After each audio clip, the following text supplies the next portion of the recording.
다윗과 솔로몬 시대 이후 이스라엘이 남과 북으로 분열되면서 진행되는 역사를 성경 기자는 두 가지 관점으로 기록을 하고 있습니다. 하나는 신명기적 역사관인데 여기서 중요하게 다루는 남유다 왕은 요시야입니다. 또 하나는 역대기적 역사관인데 다윗 이후 이스라엘의 전성기를 이룬 왕으로 기록한 사람은 히스기야입니다.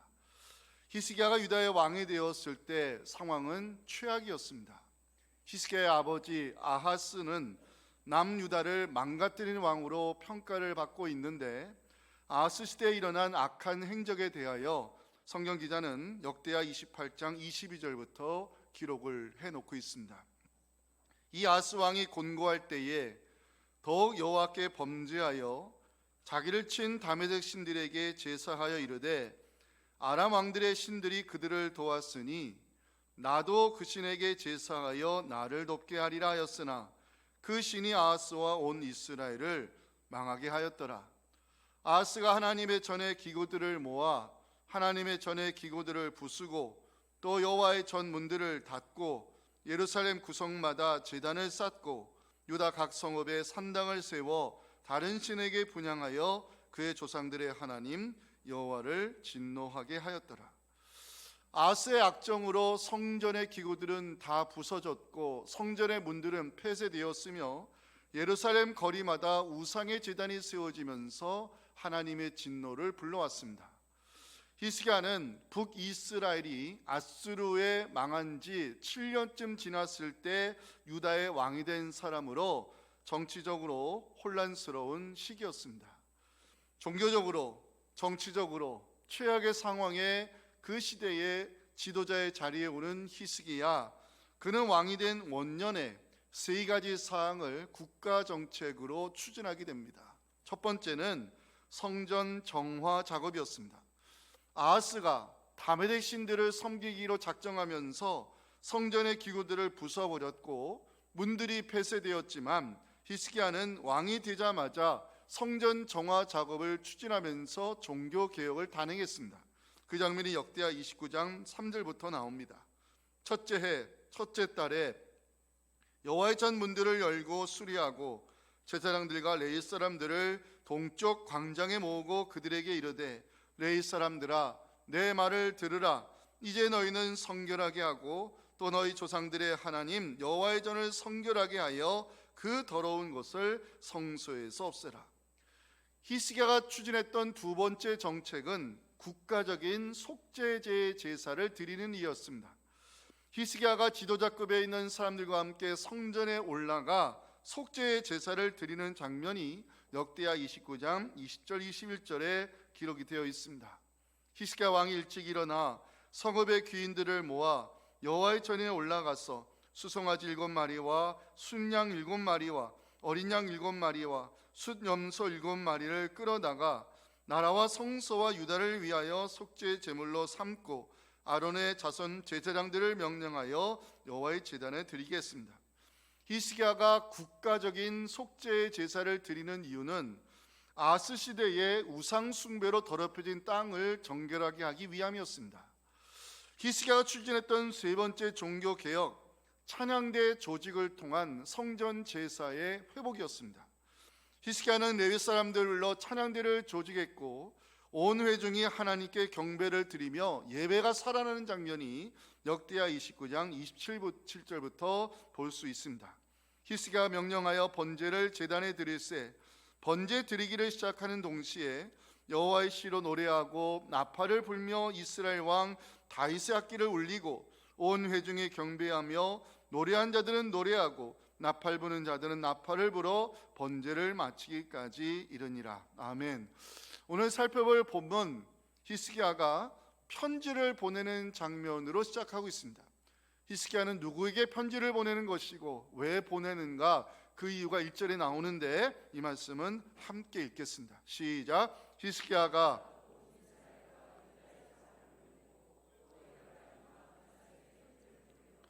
예루살렘 여호와의 전에 와서 이스라엘 하나님 여호와를 위하여 유월절을 지키라 하니라. 아멘. 히스기야가 유월절 절기를 지키기 위해서 온 이스라엘의 사람을 보내고 에브라임과 므낫세 지파에 보내는 이유, 유월절은 이스라엘의 정체성과 깊은 연관이 있는 절기이기 때문입니다. 이스라엘 백성에게 유월절은 하나님의 구원 역사를 기념하는 절기요, 노예 민족이 아닌 하나님께 택함받은 민족으로서의 시작을 알리는 중요한 절기였습니다. 하지만 솔로몬 이후 이스라엘이 남과 북으로 분열되면서 이스라엘은 유월절 절기를 제대로 지키지 못했습니다. 히스기야는 비록 북이스라엘이 아수르에 의해 멸망을 당하였지만 남아있는 형제들을 초청하면서 유월절 절기의 회복을 통하여 이스라엘의 정체성을 심어주고 아브라함 때부터 내려온 조상의 신앙을 되새기기 위해서 최선을 다했습니다. 이를 위해 히스기야는 보발꾼들을 선정하여 편지를 전달하게 하였고, 왕의 명령을 받은 보발꾼들이 사명감을 가지고 북이스라엘 전역을 다니며 수고하는 장면이 오늘 6절에 기록이 되어 있습니다. 보발꾼들이 왕과 방백들의 편지를 받아가지고 왕의 명령을 따라 온 이스라엘과 유다에 두루다니며 전하니 일러스되, 이스라엘 자손들아, 너희는 아브라함과 이삭과 이스라엘의 하나님 여호와께로 돌아오라. 그리하면 그가 너희 남은 자 곧 아수르 왕의 손에서 벗어난 자에게로 돌아오시리라. 하지만 북이스라엘 사람들, 그 보발꾼들의 수고에 대하여 마음을 열어주지 않았고 조롱하고 비웃었습니다. 그러나 그 가운데 반응하는 몇 사람들이 있었고, 그 몇 사람들이 유월절 절기에 참여하기 위해서 예루살렘으로 발걸음을 옮기는 장면이 오늘 10절, 11절에 나옵니다. 이 말씀 함께 읽고 오늘의 메시지 나누겠습니다. 시작. 보발꾼이 에브라임과 므낫세 지방 각 성읍으로 두루다녀서 스불론까지 이르렀으나 사람들이 그들을 조롱하며 비웃었더라. 그러나 아셀과 므낫세와 스불론 중에서 몇 사람이 스스로 겸손한 마음으로 예루살렘에 이르렀고, 첫 번째 메시지 함께 읽겠습니다. 시작. 하나님은 지금도 잃어버린 예배자들을 찾고 계십니다. 역대기 기자는 히스기야의 업적을 평가하면서 유월절 절기 지키는 것을 자세하게 기록하고 있습니다. 열왕기에는 등장하지 않는 유월절 절기를 지키는 과정을 역대기 기자는 왜 소중하게 다루는 것일까? 유월절은 이스라엘 민족의 정체성을 보여주기 때문입니다. 유월절, 유월 넘어가다는 뜻인데 히브리어로 패사흐, 패스오버, 뛰어넘다, 이런 의미를 가지고 있습니다. 하나님께서 죽음의 사자를 보내 애굽의 모든 장자의 생명을 거두어 가실 때 어린 양의 피를 문설주에 바른 집은 넘어가셨던 것이 유월절의 기원입니다.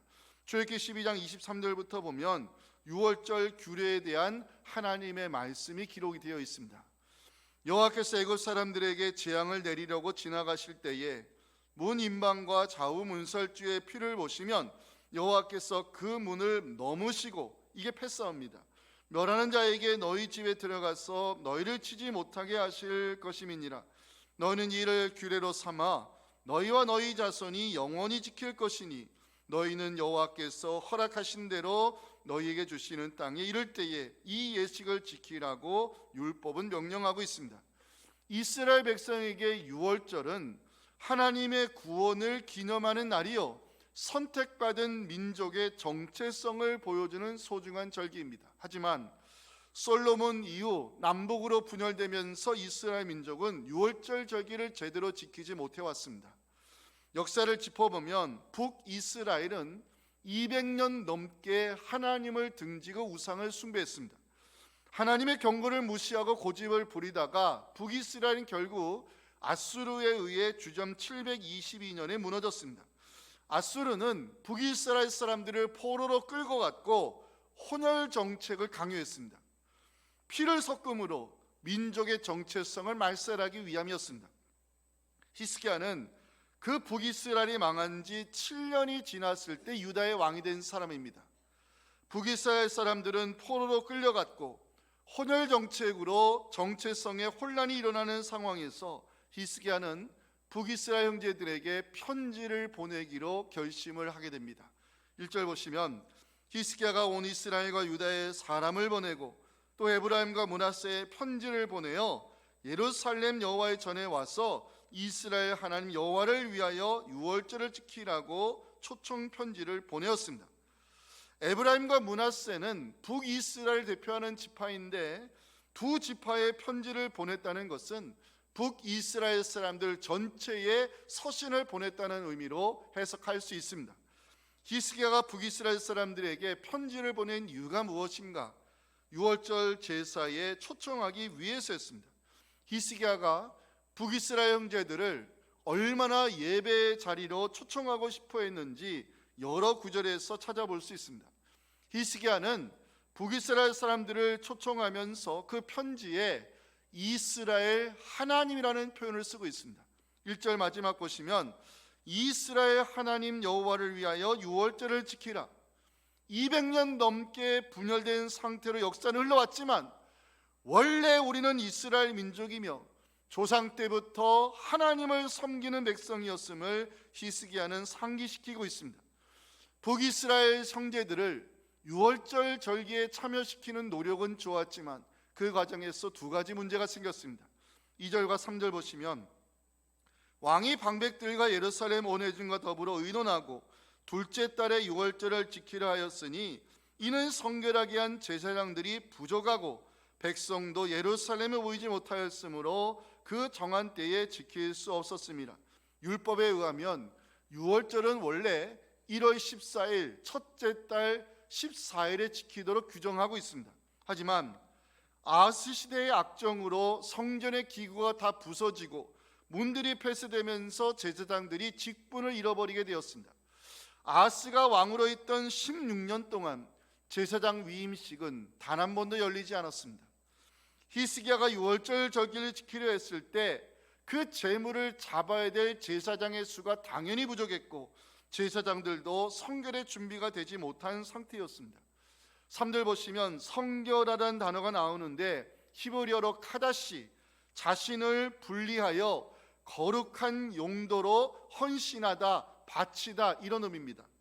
16년 동안 진행된 아하스의 우상 숭배로 제사장들은 온전한 제사를 드리지 못했고 성결의 준비를 하지 못한 채 히스기야 시대를 맞이하게 된 것입니다.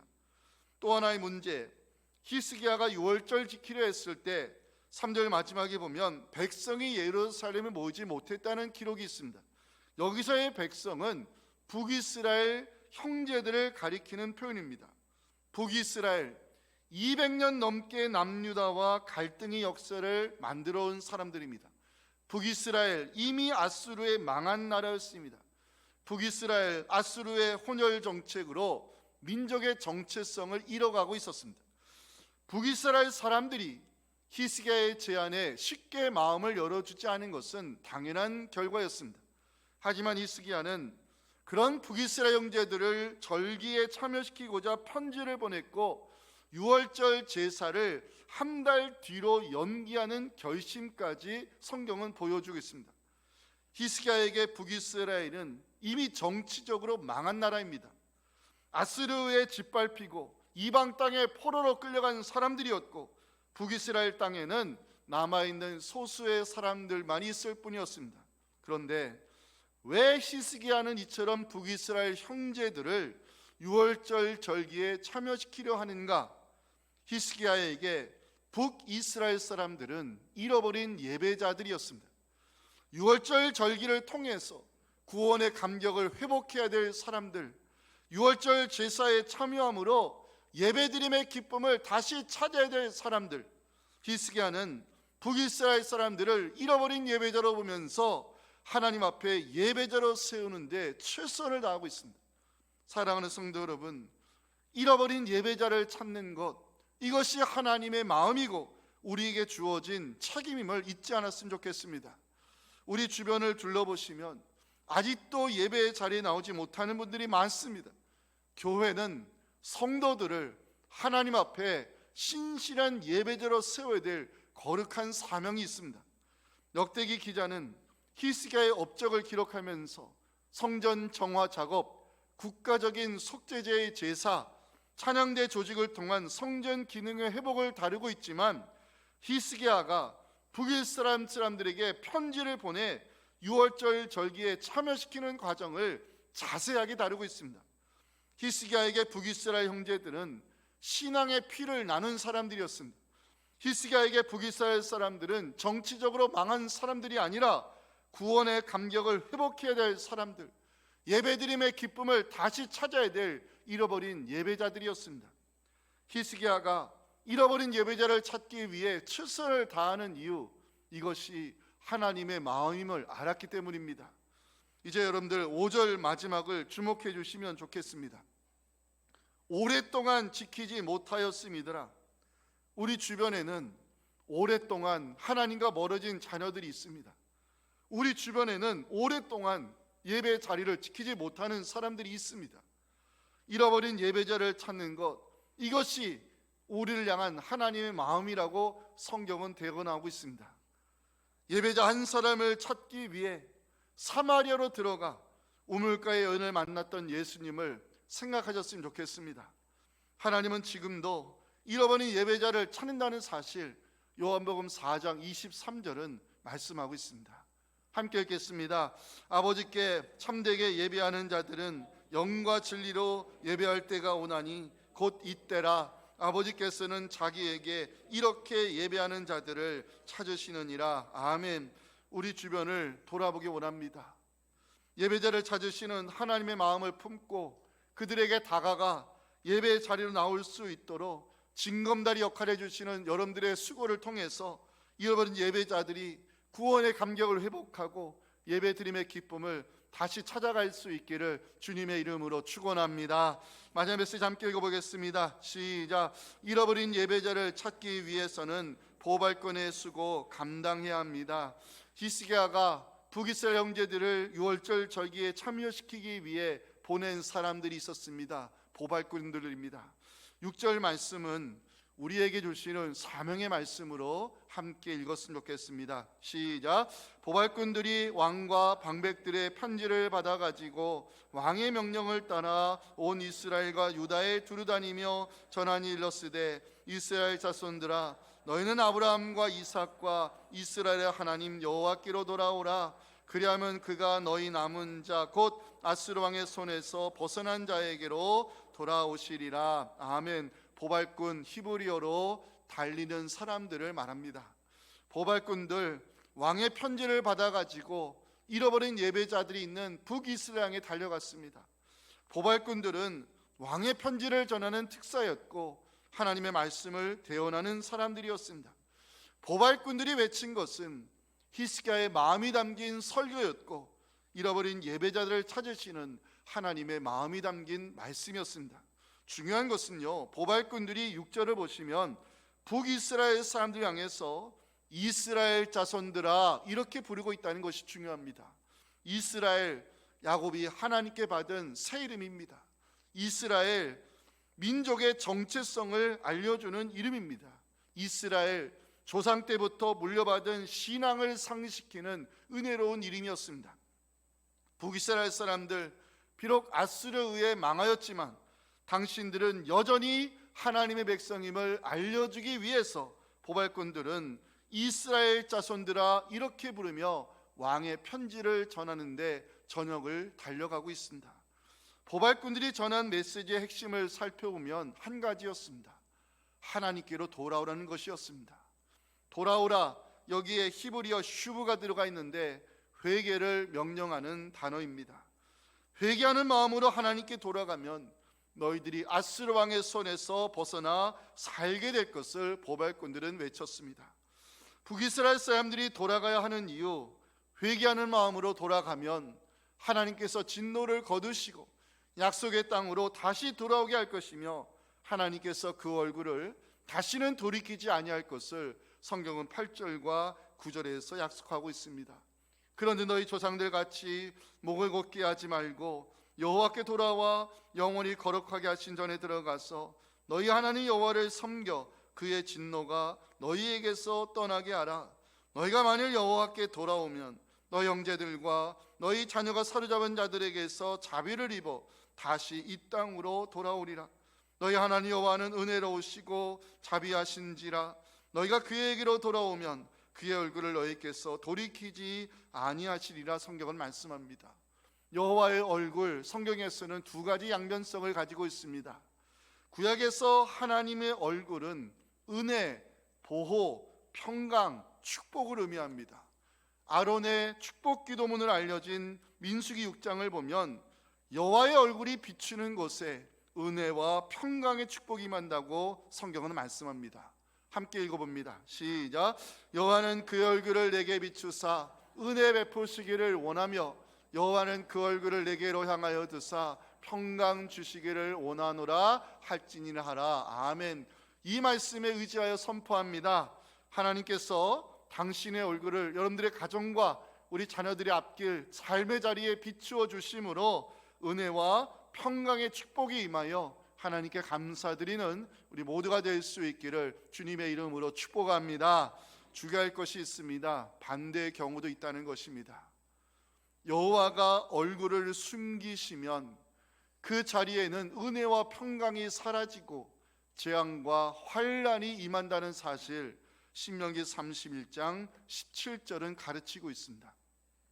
내가 그들에게 진노하여 그들을 버리며 내 얼굴을 숨겨 그들에게 보이지 않게 할 것인즉 그들이 삼킴을 당하여 허다한 재앙과 환난이 그들에게 임할 그때에 그들이 말하기를 이 재앙이 우리에게 내림은 우리 하나님이 우리 가운데 계시지 않은 까닭이 아니냐 할 것이라.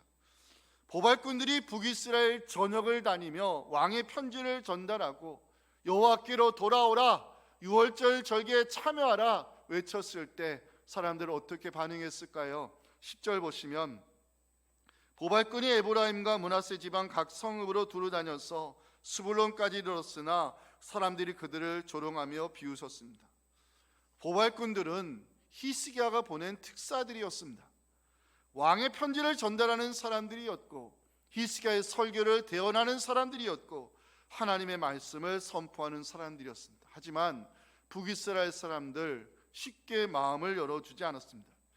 요즘 목사님들과 함께 새벽기도 시간에 예레미야서를 묵상하고 있는데 예레미야가 하나님의 말씀을 선포할 때마다 돌아온 것은 치욕과 모욕이었다고 예레미야 20장 8절에서 고백하고 있습니다. 내가 말할 때마다 외치며 파멸과 멸망을 선포함으로 여호와의 말씀으로 말미암아 내가 종일토록 치욕과 모욕거리가 됨이니이다. 그런데요, 하나님은 보발꾼들의 그 수고를 헛되게 만들지 않으셨습니다. 보발꾼들이 외치는 말씀에 반응하는 사람들이 있었습니다. 11절 말씀이 참 은혜인데 함께 읽겠습니다. 시작.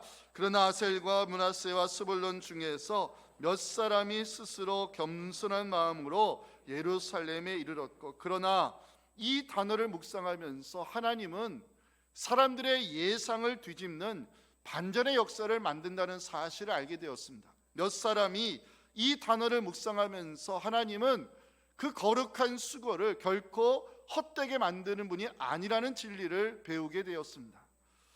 지난 강해 마치면서 코로나 때문에 중단된 바울 전도대를 다시 만들어야 되겠다는 생각을 하게 되었습니다. 요즘 시대에 누가 전도 용품을 이 대치동 거리에서 받아들겠는가 이렇게 생각하는 분도 계실 것입니다. 저도 그렇게 생각을 했습니다. 그런데 제가 이 설교를 준비하면서 하나님은 사람들의 예상을 뒤집고 반전의 역사를 만든다는 사실, 그 전도 현장에는 하나님이 예비하신 몇 사람들이 있다는 사실, 그 사람들의 거룩한 수고를 우리 하나님이 헛되게 만들지 않는다는 진리를 배우게 되었습니다. 수년 전입니다. 주일 예배에 처음 보는 중년 신사분이 저희 교회 예배를 방문하셨습니다. 그분의 손에는 바울 전도대가 나누어 드린 것으로 보이는 전도용품이 들려 있었습니다. 예배를 마치고 인사하면서 어떻게 저에게 오셨냐고 물으니 바울 전도대를 거리에서 만났는데 그 전도용품을 나누어 주는 태도와 얼굴의 진지함을 보면서 대치동 교회가 과연 어떤 교회인가 궁금하여 주일 예배에 오셨다는 이야기를 듣게 되었습니다. 저는 이번에 말씀 준비하면서 11절에 나오는 그러나 몇 사람이 이 단어들을 깊이 묵상하게 되었습니다. 어떻게 사람들의 조롱과 비웃음의 틈을 비집고 반전의 역사가 일어났을까? 어떻게 잃어버린 예배자들이 하나님께로 돌아올 수 있었을까? 질문을 던져봤습니다. 첫 번째 이유는 거룩한 수고가 그 현장에 있었기 때문입니다. 보발꾼들의 수고가 어느 정도였을까요? 그 수고를 짐작하는 단어가 하나 있는데 10절에 두루다니다는 단어입니다. 두루다니다, 성읍으로부터 성읍으로, 이런 의미입니다. 여러 성읍을 계속해서 옮겨다니며 왕의 편지를 전달하는 보발꾼들의 이 전달자의 수고를 보여주고 있습니다. 보발꾼들의 이 수고가 있었기에 조롱과 비웃음이 만연한 시대에도 하나님은 반전의 역사를 만들 수 있었습니다. 보발꾼들의 정성어린 수고가 있었기에 잃어버린 예배자들이 하나님께로 돌아올 수 있는 길이 열리게 된 것입니다. 전달자의 수고 감당하는 우리를 하나님께서 복음의 통로로 사용하셔서 예배하신 영혼들이 주께로 돌아오는 구원의 역사가 이 시대에 일어나기를 간절히 소망합니다. 두 번째 이유, 긍휼의 마음을 가지고 있었기 때문입니다. 보발꾼들이 북이스라엘 전역을 다니며 여호와께로 돌아오려 애쳤지만 대부분의 사람들 마음 열어주지 않았습니다. 그럼에도 불구하고 보발꾼들이 성읍에서 성읍을 다니며 이 왕의 편지를 전달하는 수고를 그치지 않았던 것은 바로 불쌍히 여기는, 그들을 불쌍히 여기는 긍휼의 마음을 갖고 있었기 때문입니다. 보발꾼들의 수고 때문에 몇 사람이 예루살렘으로 발걸음을 옮기는 장면이 11절에 나오는데요. 여러분들, 이 몇 사람이라는 단어를 이 시간 제가 풀어드릴 테니 꼭 기억하셨으면 좋겠습니다. 오늘 본문에 몇 사람이 이렇게 번역한 히브리어는 아나심이란 단어입니다. 이 아나심이란 단어가 창세기에 처음으로 등장하는데, 아담이 죄를 짓고 나서 죽을 수밖에 없는 운명을 안고 사람들이 원죄를 가지고 태어날 때, 그때 비로소 사람들이 자신들의 운명을 깨닫고 하나님을 찾기 시작하는데, 그때 시대 사람들을 성경은 에노시로 부릅니다. 에노시가 무슨 뜻이냐? 죽을 수밖에 없는 연약한 사람. 이 에노시의 복수형이 아나심, 오늘 11절에 몇 사람으로 번역이 됐습니다. 보발꾼들이 전한 편지는 하나님께로 돌아오는 메시지를 담고 있었습니다. 하나님께 돌아가야 살 수 있는 연약한 사람들이 그 부르심에 반응을 하게 된 것입니다. 사랑하는 여러분, 보발꾼의 수고로 죽을 수밖에 없는 연약한 사람, 이 에노시의 사람들이 하나님께 돌아가게 되었을 때 살아남의 역사가 일어났다고 역대기 기자는 증거하고 있습니다. 돌아보면 우리 주변에는요, 하나님께 돌아가야 영적으로 살 수 있는 에노시의 사람들이 있다는 것입니다. 하나님께 돌아가야 살 수 있는 사람들이 있는데 그들을 우리가 방치하고 내버려 두는 것은 그건 아닌 것입니다.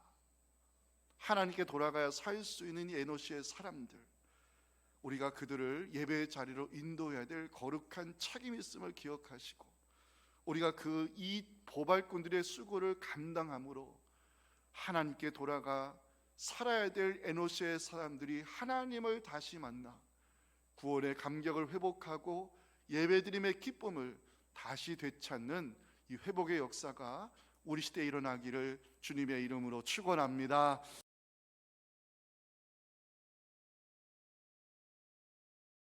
지금은 하늘의 보발꾼으로서 이 땅에 내려와 우리 하나님 앞에 예배드려 세우기 위해 모든 것을 희생하신 하나님 예수 그리스도의 은혜와 우리 시대의 보발꾼으로 사용하기 원하시는 하나님 아버지의 크신 사랑과 성령의 역사 감동하심이 오늘 주신 말씀을 가지고 삶의 자리로 돌아가 내가 바로 이 시대의 보발꾼임을 깨닫고 오랫동안 하나님과 멀어져 있는 자녀들, 잃어버린 예배자들을 하나님께로 인도하여 주님께 영광 기쁨 올려드리기 원하는 사랑하는 모든 성도들의 이 간절한 기도와 우리 자녀들의 신앙과 잃어버린 예배자들 위해 지금부터 영원토록 함께 하시기를 간절히 축원하옵나이다. 아멘.